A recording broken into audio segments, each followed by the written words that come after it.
Senhor presidente, senhores deputados, nossos visitantes de Londrina, que vêm hoje fazer a sua reivindicação a respeito do IPTU nessa cidade.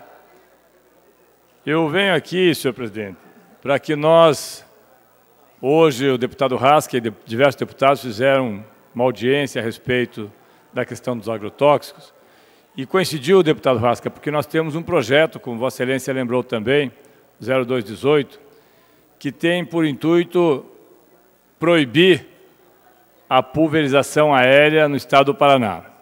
Isso em função de uma série de problemas que já foram identificados no Brasil todo, de algumas cidades no Paraná que já proibiram, inclusive aqui uma cidade próxima, Campo Magro, e fazer com que nós possamos ter, a partir deste projeto, um debate com todos os interessados e com todos os envolvidos. Hoje mesmo a Embrapa, depois da audiência, deputado Rasca, a Embrapa nos ligou, a Federação da Agricultura também ligou, as pessoas ligadas, que estão ligadas aos pequenos produtores rurais ligaram, e eu acho que nós precisamos chegar minimamente ao entendimento, como aqui já disse também o líder da oposição, o deputado Aniberi, nós vamos chegar a um entendimento para que essa situação que nós temos hoje não continue. Não é possível que nós continuemos sendo o Estado que tem uma grande quantidade de agrotóxicos usados nas lavouras, o país que é o país que mais utiliza agrotóxicos no mundo todo, e sem que nós tenhamos controle sobre isso. Então, eu acho que a audiência de hoje, eu quero parabenizar o deputado Rasca, porque ela foi extremamente producente, e passar aqui alguns slides a respeito do que nós já havíamos falado, inclusive, na manhã de hoje, porque nos parece que há, no Brasil todo, hoje, um interesse a respeito desse assunto, diferente de 10, 15 anos atrás, quando se falava a respeito desse assunto, mas as pessoas ainda não acreditavam que fosse possível você contrair câncer por conta dos produtos químicos utilizados na lavoura, que fosse contaminado o lençol freático. Aliás, se pergunta para onde vão os milhões de toneladas de agrotóxicos, todos os anos, em todas as safras, utilizados. Para algum lugar vai. Uma parte fica nas plantas, mas uma parte significativa, inclusive, fica no lençol freático. E esse é um debate que nós temos que fazer. Então, eu vou tentar aqui passar, com a ajuda dos meninos aqui, que gentilmente fizeram um esforço para que nós pudéssemos colocar na tela, tentar passar alguns slides para que a gente possa visualizar, e aqueles que estão em casa possam visualizar, o que significa hoje o agrotóxico no Brasil. Este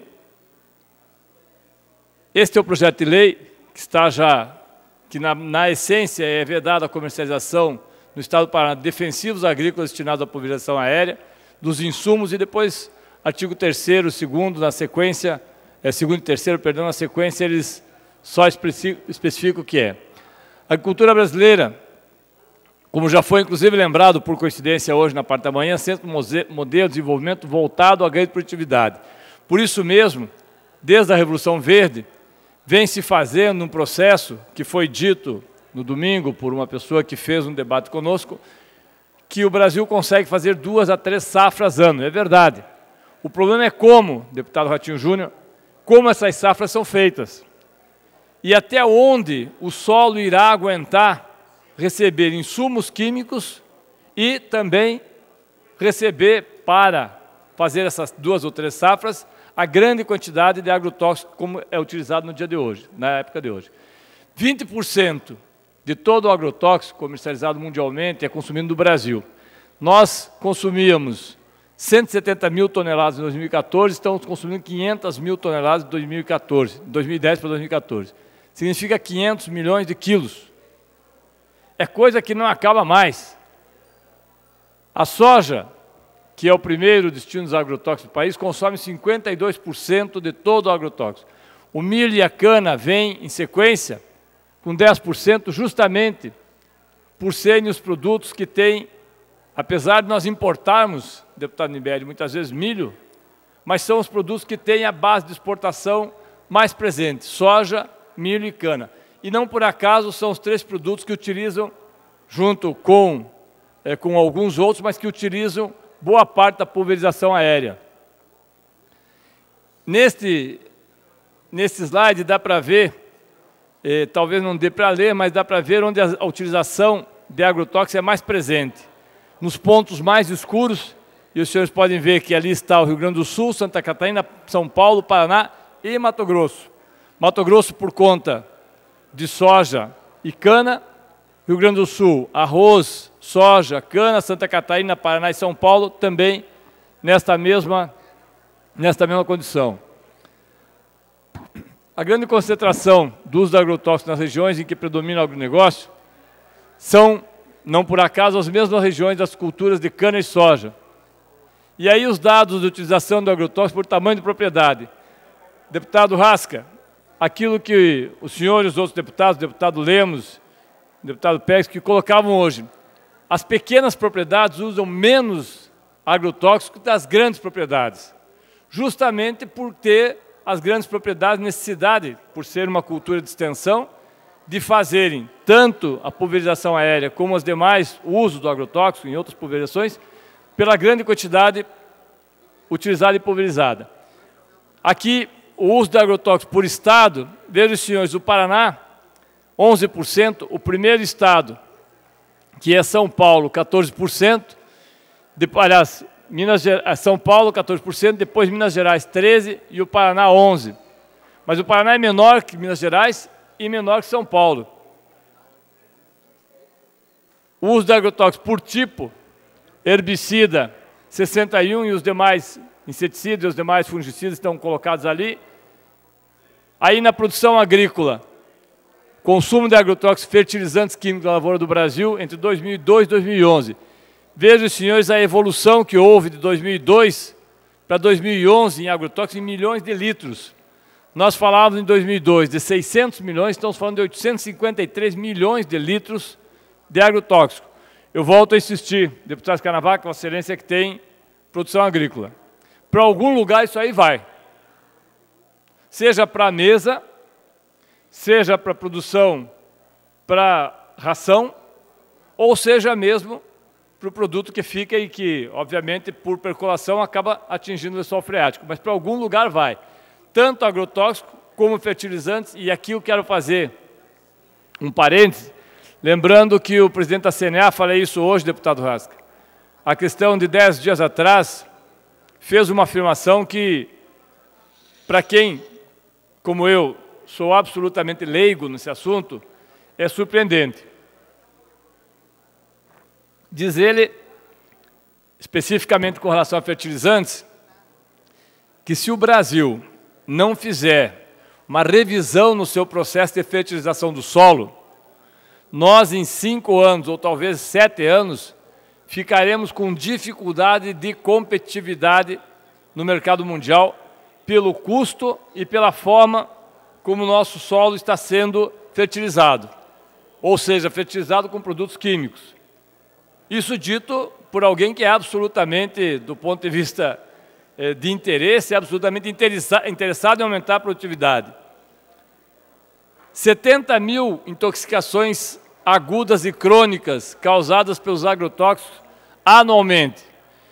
Deputado Rasca, hoje o senhor falou na audiência que para cada notificação, me parece que tem mais 50 que não são notificadas. Este número, e esses são números oficiais, segundo a Organização Internacional do Trabalho, ele é extremamente grave. Nós estamos falando de 70 mil intoxicações, que vão desde as intoxicações domésticas, como aliás foi dito hoje na audiência pública, até as intoxicações feitas diretamente a trabalhadores que estão expostos à aplicação dos produtos. O Instituto Nacional do Câncer, em 2010, já alertava que, considerando o potencial cancerígeno a longo prazo, e é preciso que se diga a longo prazo, e intoxicante a curto prazo, a atitude mais adequada é não utilizar mais os agrotóxicos. Não é por acaso que a Europa, Estados Unidos, Canadá e países, inclusive do Oriente, estão fazendo restrições a determinado tipo de produto, inclusive a soja, pagando prêmio para a soja convencional, justamente por conta da necessidade de se utilizar grande quantidade de agrotóxicos na soja transgênica. Proteções individuais ou barreiras locais não impedem que a substância atinja lençóis freáticos e atue em áreas mais distantes. Eu creio que na lâmina seguinte é o que se coloca com relação à deriva. Pulverização aérea, a quantidade de agrotóxicos não atinge o chamado cultivo ativo e se dispersa no ambiente. Aqui não está colocado, mas 32% dos agrotóxicos pulverizados ficam retidos nas plantas, outros 49% vão para o solo e 19% vão para o ar. Em alguns casos, nós temos, senhores deputados e senhoras deputadas, a deriva, esse processo que não é diretamente, não atinge diretamente o solo, ele chega a atingir propriedades a 32 quilômetros de distância. 32 quilômetros do local onde é aplicado o produto químico, por conta do ar. Nós estamos falando de pulverização de algo que vai pela corrente, né, pelas correntes aéreas. Não tem como você impedir que o produto químico faça a sua aplicação diretamente no local. Mesmo com a sugestão dada pelo deputado Rasca, que no Canadá é feito através de um processo onde não pode pingar no solo, aqui eu ouvi o senhor hoje de manhã, deputado Rasca, e fiquei imaginando no Brasil isso. E aí me preocupa, porque se no Brasil nós temos, como foi dito hoje, algumas vezes, agrônomos que dão 8.000 receitas, que foi o termo utilizado, para a compra de agrotóxico, em alguns lugares, sem que sequer a pessoa vá até o local, como é que se controla no Brasil uma propriedade de 100.000, 50.000, 30.000 hectares, como é que se controla que realmente esse agrotóxico está naquela propriedade? Eu diria que é absolutamente impossível. Em função dessa contaminação, a prática de pulverização aérea é proibida na União Europeia desde 2009. Hoje eu até falei que em torno dos últimos 5 anos, não. 16 anos que já é proibida a pulverização aérea. E aqui eu faço também uma consideração. Hoje, quando nós falamos isso, deputado Pacheco, um dos representantes aqui do agronegócio falou, sim, mas a Europa tem pequenas unidades de plantações. São 100, 200 alqueires. Eu acho que o senhor estava também, deputado Evandro, e ouviu. Mas isso não é verdade. Tanto não é verdade que a pergunta é, e o que eles faziam até 2009? Eles tinham grandes propriedades, que a partir de 2009 ficaram pequenas? Absolutamente não. As propriedades são as mesmas. Acontece que a Europa, a União Europeia, percebeu o mal que isso fazia e, obviamente, proibiu. E aí o glifosato, que para mim é o motivo principal de eu ter começado a estudar esse processo, Paraná é o segundo estado em consumo de glifosato no Brasil. Segundo a Organização Mundial de Saúde, além de câncer em animais, causa alterações na estrutura do DNA e na estrutura cromossômica das células humanas. 30% dos agrotóxicos utilizados no Brasil são proibidos na União Europeia. Por que não são proibidos também esses mesmos agrotóxicos aqui no Brasil? É a pergunta que se faz. Com o glifosato, deputado Ratinho, há um dado brutal. O Brasil admite na água 5.000 vezes mais o glifosato do que na União Europeia. Nós consumimos na água, e não adianta a gente dizer, não, eu compro água de garrafinha, porque você consome água quando você cozinha, no banho, em algum tipo de momento se consome água, com 5.000 vezes, água da Sanepar, 5.000 vezes mais glifosato do que na União Europeia. E aí acho que tem uma consideração sobre a terra, como que foi utilizada, que eu não vou demorar sobre isso, mas me chama a atenção também duas situações. Contaminação dos aquíferos, que em São Paulo, o Guarani já está considerado, parte dele, contaminado. Jandaíra, Ceará e Rio Grande do Norte também contaminado. As doenças humanas e os agrotóxicos, que também têm uma série de danos que estão sendo feitos. E fatores de risco para câncer. Alimentos, 35%. Tabaco e fumo, 30%. Exposição solar, 10%.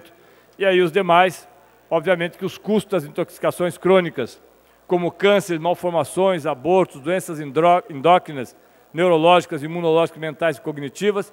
E nos Estados Unidos, um dado, para cada R$1 gasto na compra de agrotóxico, 2 são gerados de custos externos com tratamento de saúde. No Brasil, para cada $1 gasto na compra de agrotóxico, 1,28 dólares são gastos no custo externo de tratamento de saúde. Esses eram os dados que nós queríamos passar para os senhores e fazer esse debate na sequência. Eu quero, senhor presidente, apenas encerrar aqui fazendo uma consideração. E aí pedir licença, eu sei que o deputado Bex vai usar o horário do PT, mas eu quero só fazer uma consideração aqui, senhor presidente. Nesse Deputado Tadeu, Vossa Excelência tem só um minuto, senhor presidente. Eu primeiro fiz essa exposição porque era o tema que nós havíamos feito aqui o acordo com o presidente para fazê-lo. Mas só quero fazer uma consideração. Deputado Romanelli, Vossa Excelência, que é líder do governo, e os demais deputados. Eu ouvi aqui, no início da sessão, uma série de afirmações à senadora Gleisi. Eu acho que nós podemos fazer todo tipo de afirmações aqui que estejam no campo da política. Mas quando nós entramos no campo pessoal, quando nós fazemos afirmações que têm como condão desqualificar a pessoa, usar a expressão a amante ou amante, que as revistas fazem, nós sabemos, fazem com um sentido pejorativo, me preocupa. Me preocupa porque quando nós entramos no campo do cafajestismo, todas as mulheres são atingidas. Não é uma mulher. Todas as mulheres foram agredidas pelas... Vossa Excelência tem o tempo para concluir? Todas as mulheres, independente da sua condição, são atingidas quando nós usamos uma expressão machista,